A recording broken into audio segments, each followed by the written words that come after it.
देश भर में नौतपा शुरू हो चुका है। भीषण गर्मी और हीट वेव से लोग परेशान हैं।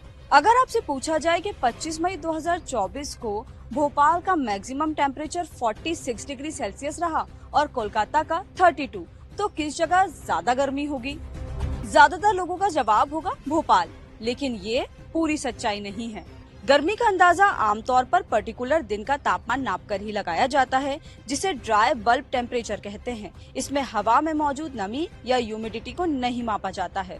टेम्परेचर के साथ ह्यूमिडिटी का कॉम्बिनेशन इंसानों के लिए काफी खतरनाक माना जाता है। 25 मई को भोपाल से ज्यादा कोलकाता के लोग गर्मी से परेशान हुए होंगे, क्योंकि वहाँ ह्यूमिडिटी ज्यादा थी। टेम्परेचर और ह्यूमिडिटी के इस कॉम्बिनेशन को मापने के लिए वेट बल्ब टेम्परेचर का इस्तेमाल होता है।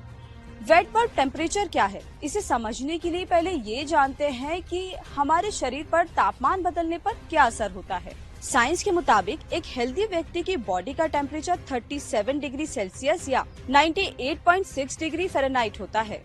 हमारी बॉडी नेचुरली इस तरह से डिजाइन है कि टेम्परेचर मेंटेन रहता है। एनवायरनमेंट में टेम्परेचर के बढ़ने या घटने से बॉडी के तापमान पर भी कुछ असर पड़ता है। जैसे शरीर का तापमान 37 डिग्री सेल्सियस से नीचे जाने पर हमें ठंड महसूस होती है और 37 डिग्री सेल्सियस से बढ़ने पर गर्मी। बॉडी से निकलने वाला पसीना हमारे शरीर के टेम्परेचर को मेंटेन रखने का एक कुदरती तरीका है।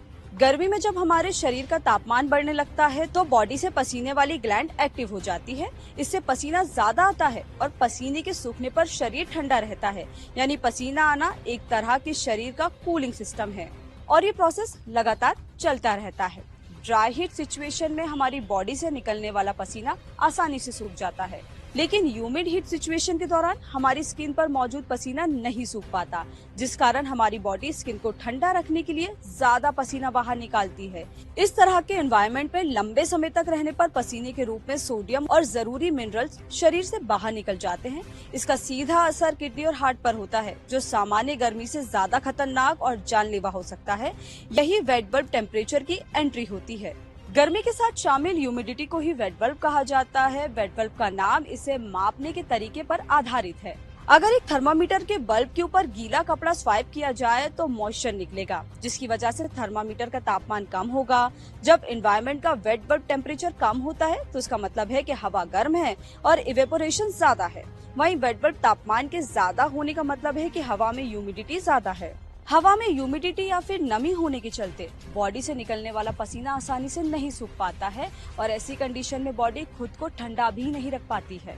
31 डिग्री तक वेट बल्ब तापमान हमारे शरीर के लिए खतरनाक हो सकता है। 35 डिग्री सेल्सियस वेट बल्ब तापमान में इंसान 6 घंटे से ज्यादा जिंदा नहीं रह सकते।